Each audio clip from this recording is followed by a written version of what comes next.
Imagine if you already had everything you've ever wanted. The perfect relationship, your dream career, vibrant health, profound inner peace. Not as future possibilities, but as your present reality. What if I told you that this imaginal act isn't just wishful thinking, but rather the most powerful creative force in your life? Right now, as you watch this video, thousands of people worldwide are transforming their lives using a remarkable technique discovered and taught by the great mystical teacher Neville Goddard. This practice, known as living in the end, has quietly revolutionized countless lives through its profound yet beautifully simple approach to manifestation. But this isn't another think positive, tutorial, or visualization exercise. What Neville Goddard uncovered goes far deeper than that. He revealed a fundamental truth about the nature of consciousness itself, a truth so powerful that it challenges everything we think we know about how reality works. You see, most people spend their lives waiting for their circumstances to change before they allow themselves to feel fulfilled. They tell themselves, once I get that promotion, then I'll feel successful, or when I find the right person, then I'll feel complete. But Neville Goddard discovered that this approach has it completely backward. Through his own experiments with consciousness and his deep study of ancient spiritual texts, he found that the secret lies not in waiting for external changes, but in learning to live from the end result now. This means experiencing your desires as already fulfilled in your imagination with such intensity that your current physical reality has no choice but to conform to this new internal state. What makes this technique so revolutionary is that it doesn't require years of meditation, complex rituals, or any special skills. It only asks you to understand and apply one fundamental principle about the nature of your own consciousness, a principle so simple that a child could grasp it, yet so profound that it can reshape your entire existence. In the next hour, I'll share with you exactly how this technique works, why it's different from conventional manifestation methods, and most importantly, how you can begin using it today to transform your own life. This isn't theory. This is practical spiritual wisdom that Neville Goddard tested and proved throughout his life. And now you'll learn how to apply it in yours. Today, we're going to explore one of the most transformative spiritual practices ever shared, Neville Goddard's living in the end technique.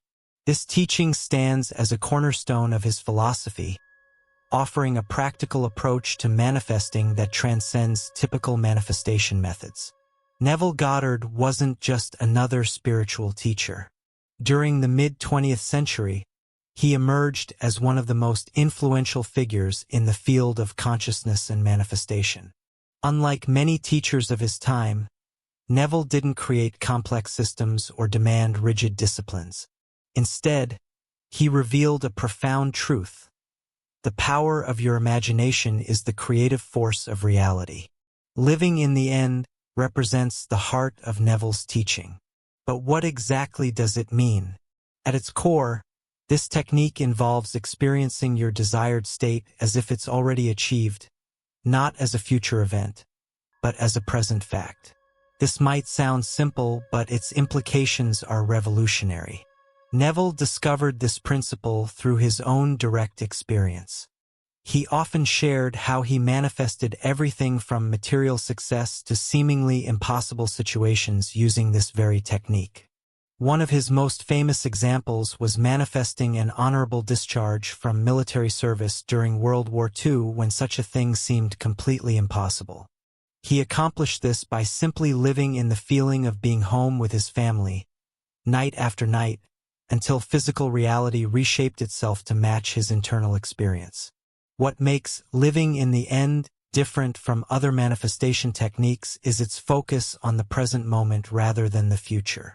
While many approaches teach you to visualize future events, Neville's technique instructs you to experience your desire as a current reality. This subtle but crucial difference changes everything about how manifestation works. Think about it this way. When you're hungry and think about food, you're not visualizing yourself eating tomorrow, you're experiencing the desire for food right now. Neville taught that this same principle applies to all desires. The key is to capture the feeling of having what you want with the same immediacy as feeling hungry when you want food. But this isn't just about getting things or achieving goals.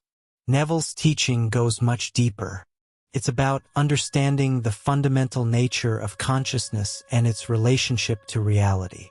He taught that your consciousness is the only reality, and what you experience as the outer world is simply consciousness manifested.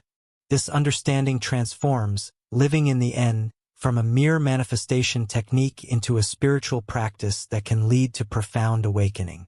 When you truly grasp that your consciousness is the only reality, you begin to understand your role as the creator of your experience. Throughout this video, we'll explore exactly how to apply this technique in your daily life. You'll learn why most people struggle with manifestation and how living in the end addresses these common challenges. We'll examine the psychological and spiritual principles that make this practice so effective, and most importantly, you'll discover how to use it to transform your own life. This isn't about positive thinking or wishful daydreaming. What Neville Goddard shared is a practical, proven approach to working with the creative power of consciousness itself. It's about understanding and applying the principle that Neville frequently quoted from the Bible. With God, all things are possible. With God, in this context, referring to your own wonderful human imagination. As we continue, remember that this knowledge isn't theoretical. Neville spent decades teaching these principles to thousands of people, and the results were consistently remarkable. From healing relationships to creating financial abundance, from finding perfect homes to achieving seemingly impossible goals, the applications of this technique are limitless.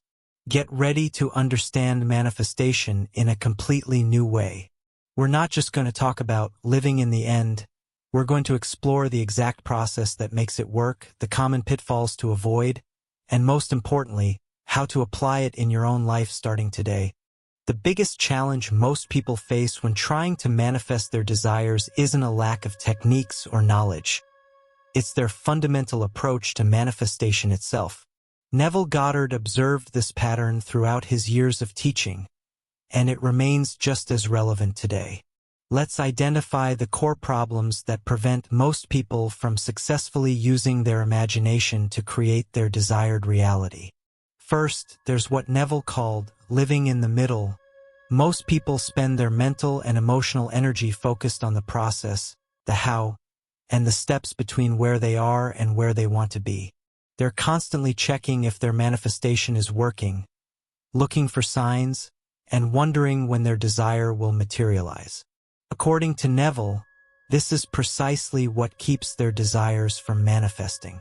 Think about the last time you wanted something significant in your life. Perhaps it was a new job, a relationship, or financial security. Where did your mind naturally go? Most likely, you thought about all the steps needed to get there, the potential obstacles, and the time it might take. This is living in the middle, and it's the opposite of living in the end. Another major challenge is what Neville termed the double mind. This occurs when you try to hold your desired state in imagination while simultaneously maintaining awareness of its absence in your current reality. It's like trying to drive a car with one foot on the gas and one foot on the brake. You might be imagining yourself in your dream home while constantly thinking about your current living situation and how far it is from your ideal. The third significant obstacle is mistaking mental pictures for the feeling of the wish fulfilled. Neville was very clear about this. It's not about creating detailed visualizations or perfect mental movies. It's about capturing the feeling of already having what you desire. Many people get stuck trying to perfect their visualization skills when they should be focusing on the feeling state of their wish fulfilled. There's also the challenge of persistence. Neville observed that many people treat living in the end as a sporadic exercise rather than a state to be maintained. They might practice for a few minutes during meditation but then spend the rest of their day contradicting that state with their thoughts, words, and actions. Perhaps the most subtle yet pervasive problem is what Neville called the voice of the people.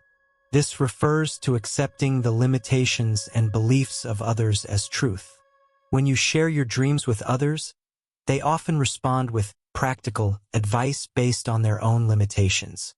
This external influence can make it challenging to maintain the feeling of your wish fulfilled. Another significant challenge lies in understanding the timing of manifestation. Many become discouraged when their desire doesn't manifest immediately. Neville taught that while the internal shift happens instantly when you successfully live in the end, the physical manifestation unfolds according to what he called the bridge of incidents, a natural sequence of events that leads to your desire's fulfillment. Finally, there's the problem of attachment to specific outcomes. Many practitioners become so fixated on exactly how their desire should manifest that they miss the wonderful ways the universe might be bringing their wish to them. Neville emphasized that our role is to live in the end state, while the means of accomplishment belong to what he called the Father, the universal creative force that knows the perfect way to bring about our desires. These challenges aren't merely theoretical. They represent the real struggles that people face when trying to apply living in the end. You might recognize some of these patterns in your own manifestation attempts. Perhaps you've experienced the frustration of trying to maintain a positive mental state while being confronted with contrary physical evidence. Or maybe you've found yourself obsessing over the how instead of resting in the end state. Understanding these challenges is crucial because it helps us recognize the patterns that have been keeping us from successful manifestation.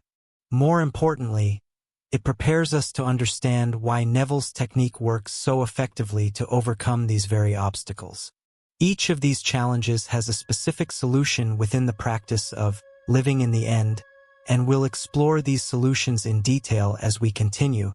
To understand why living in the end works so powerfully, we need to examine the foundational principles that Neville Goddard discovered about the nature of consciousness and reality.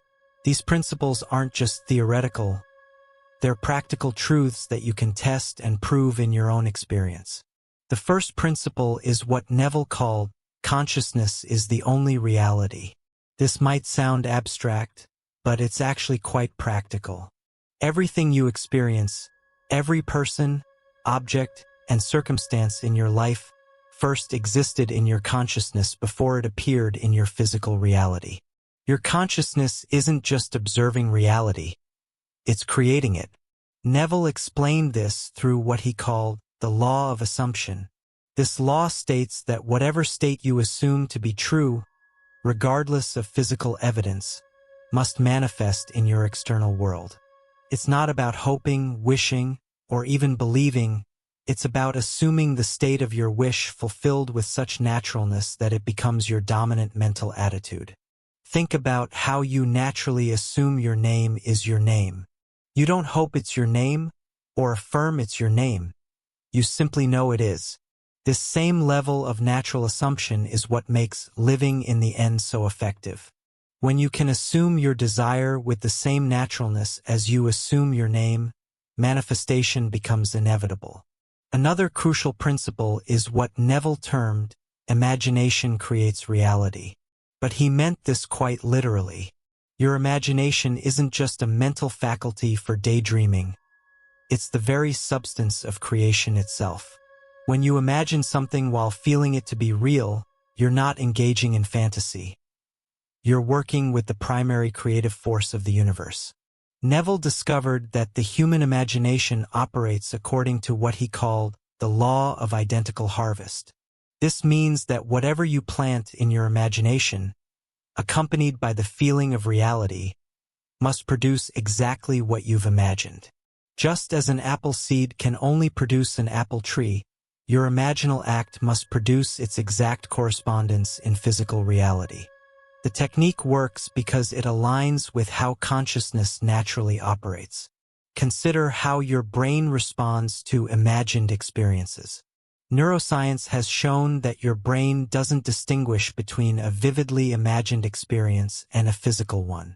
When you successfully live in the end, your nervous system responds as though your desire is already fulfilled. Neville explained this through the biblical phrase, "Faith is the substance of things hoped for, the evidence of things not seen." When you live in the end, You're not trying to convince yourself of something, you're creating the substance from which your desire will naturally emerge. The feeling of your wish fulfilled is the actual substance of manifestation. This brings us to another key principle: the importance of feeling. Neville taught that feeling is the secret of successful manifestation. But he wasn't talking about emotional excitement or positive thinking. He meant the feeling of naturalness, the feeling of already being the person who has what you desire. Think about something you already have, perhaps your current home or job. Notice how you don't need to convince yourself that you have it. There's a natural feeling of ownership or being. This feeling of naturalness is what living in the end aims to create for your desires. The technique also works because it bypasses the conscious mind's tendency to argue with new ideas. When you try to convince yourself of something intellectually, your rational mind often resists with all the reasons why it's not possible.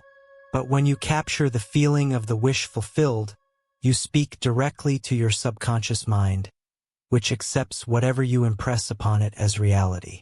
Neville discovered that your subconscious mind is incredibly faithful to your conscious assumptions.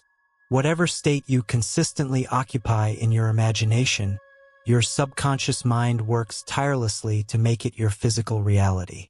It doesn't argue or question, it simply accepts and executes. This explains why living in the end produces results that often seem miraculous by conventional standards. You're not trying to change things on the surface level of life. Instead, you're making changes at the causal level of consciousness itself, from which all external circumstances arise. Now let's explore exactly how to practice living in the end as Neville Goddard taught it. This technique is deceptively simple, but its power lies in the precision of its application. The first step, according to Neville, is to become absolutely clear about your desire. But instead of focusing on the thing you want, identify the feeling that having this thing would give you. For example, if you desire a new home, what's the feeling of already living there? Is it security, comfort, pride? This feeling tone is crucial. Next comes what Neville called constructing your scene. Choose a short scene that implies your wish is already fulfilled. The key word here is implies. If you're seeking a successful career, your scene might be as simple as accepting congratulations from a colleague or seeing a larger number in your bank account. The scene should be from the position of already having what you want, not moving toward it. Neville gave specific instructions about timing. Your imaginal scene should be constructed as if it's happening now, not in the future. It should also be a scene that would occur after your desire has been fulfilled, not during the process of getting it. For instance, if you're manifesting a relationship, imagine a scene of casual domestic happiness rather than the first meeting or the wedding. The actual practice involves what Neville called entering the scene. Here's his precise method. 1. Get into a state of relaxation. Neville recommended doing this practice as you fall asleep at night or during a period when you won't be disturbed. 2. Close your eyes and construct your short scene. Make it no more than 3 to 5 seconds long. 3. Enter the scene as if you're actually there. Don't watch it like a movie, be in it. Feel the temperature, hear the sounds, touch the objects around you. 4. Most importantly, capture the feeling of the wish fulfilled. This isn't about emotion, but rather the natural feeling of something being true. 5. Repeat this short scene over and over until it feels completely natural and real to you. Neville called this loop it until it has the feeling of reality. During your daily life, whenever you think of your desire, remember it from the position of already having it. If doubts arise, gently return to the feeling of your wish fulfilled. Neville emphasized that you shouldn't reject the current reality but rather give more attention to your imaginal reality. A crucial point Neville stressed: you don't need to do this technique constantly throughout the day. What matters is the intensity and naturalness of feeling during your dedicated practice sessions, particularly as you fall asleep. He taught that the feeling with which you fall asleep tends to endure in your subconscious through the night. The transformative power of living in the end extends far beyond just manifesting specific desires. According to Neville Goddard, this practice creates profound shifts in every aspect of your life. The first and most immediate benefit is a deep sense of peace. When you truly master living from the end, anxiety about the future naturally dissolves. As Neville taught, once you've captured the feeling of your wish fulfilled, you no longer wrestle with doubt or worry about how things will manifest. You're able to rest in the certainty of your imaginal act. Another remarkable benefit is what Neville called signs following. As you maintain the feeling of your wish fulfilled, you'll begin to notice changes in your external world. These often appear as a series of seemingly coincidental events that move you toward your desire. Neville described these as the bridge of incidents, the natural unfolding of events that lead to your manifestation. The practice also develops what Neville termed spiritual sensation. This is the ability to sense and feel spiritual states as vividly as physical ones. As you strengthen this faculty, you become more adept at manifesting in all areas of life.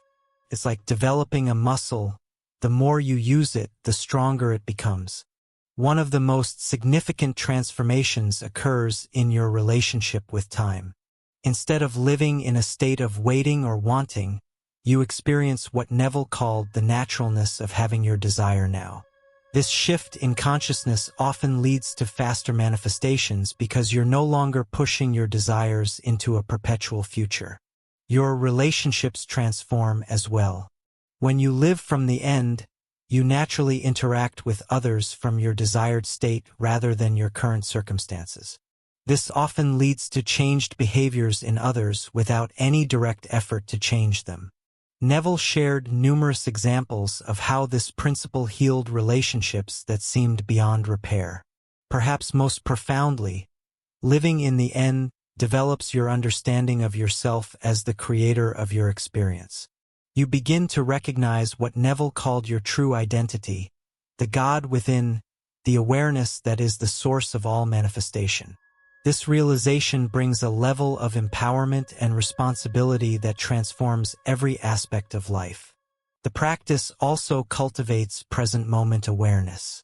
Despite dealing with future events, living in the end actually grounds you more firmly in the now, as you learn to experience desired states in the present moment rather than projecting them into the future. Physical well-being often improves as well. Neville taught that living in states of fulfillment and satisfaction naturally harmonizes the body's systems. Many practitioners report improvements in sleep, reduced stress, and enhanced overall health as they master this practice. Finally, there's what Neville called the promise, the spiritual awakening that follows consistent practice. While this might not be everyone's immediate goal, Neville maintained that faithful practice of living in the end eventually leads to a direct experience of your true spiritual identity. As you begin practicing living in the end, certain questions and doubts naturally arise. Neville Goddard addressed these concerns throughout his lectures and books, providing clear guidance for practitioners. One common concern is, what if my imagination doesn't feel real enough? Neville addressed this directly, explaining that the reality of your imaginal act isn't measured by its vividness but by the feeling of naturalness it produces. Even a faint imaginal scene, if it carries the feeling of reality, is more powerful than a vivid visualization that feels distant or unreal. Some wonder, what if external circumstances completely contradict my imaginal act? Neville taught that this is precisely when the law proves itself most powerfully. He emphasized that circumstances don't matter, your imagination supersedes current facts. He often quoted William Blake, "What seems to be, is to those to whom it seems to be, and is productive of the most dreadful consequences to those to whom it seems to be." Another frequent doubt is about timing. How long should I continue the practice? Neville's answer was simple: you continue until it feels natural. The moment your imaginal act feels more real than the external reality, the seed is planted. From there, you simply allow it to grow in its own time. People often ask, what if I can't maintain the feeling all day? Neville clarified that you don't need to. What matters is the intensity and conviction of your imaginal scene during practice, particularly as you fall asleep. Your subconscious mind will carry that impression forward. Some worry about negative thoughts. What if I have doubts during the day? Neville explained that occasional doubts don't negate your imaginal work. What matters is where you place your attention when you think of your desire. Always return to the feeling of the wish fulfilled. A common misconception is thinking, living in the end, means denying current reality. Neville taught the opposite. You acknowledge current facts but give more attention to your imaginal reality. It's not about rejection but about focus and assumption. Now that you understand Neville Goddard's living in the end technique, it's time to put this profound teaching into practice in your own life. Start tonight as you prepare for sleep. Choose one desire, create your simple scene that implies its fulfillment, and loop it until you fall asleep with the feeling of naturalness. Remember Neville's words, you can test this law. If it proves itself in the testing, then you're freed forever from the belief that the future is predetermined by your past. Your power to create lies in your consciousness right now, in this moment. Try this practice for at least 30 days. As Neville taught, persistence is key. Document your experiences, notice the shifts in your consciousness, and watch for those bridges of incidents that lead to your manifestation. Share your experiences in the comments below. Your success story might be exactly what someone else needs to hear to begin their own journey with this transformative practice. If you found value in this exploration of Neville's teaching, subscribe to our channel for more deep insights into consciousness, manifestation, and spiritual transformation. Remember, the only limit to what you can achieve is your capacity to assume the feeling of your wish fulfilled. Thank you for joining me in this exploration of living in the end. Now go forth and test this law in the laboratory of your own life.